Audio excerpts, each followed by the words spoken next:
Yang ini sofa lama dan yang ini pun sofa lama tau. Cuma sofa ni aku pakai dia punya sarung sofa tau. Sofa lama ni kalau korang tengok ni, dia ada peta-peta, dia ada tumpuk-tumpuk. Korang kalau ada sofa-sofa yang dah berlubang-lubang, dah ada tumpuk-tumpuk, berkulat, jangan tukar baru dulu tau. Korang beli je sarung sofa yang macam ni, terus nampak cantik, terus nampak macam baru tau.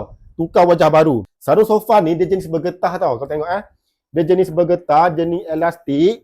So bila korang nak pakai tu memang sangat mudah nak sarung dia. Dan dekat bahagian bawah ni dia ada skirting, memang sangat cantik tau. Dalam beg kuning tu dia ada macam-macam colour korang boleh pilih. Dan dia punya size dia ada 1 seater, 2 seater, 3 seater dan 4 seater punya.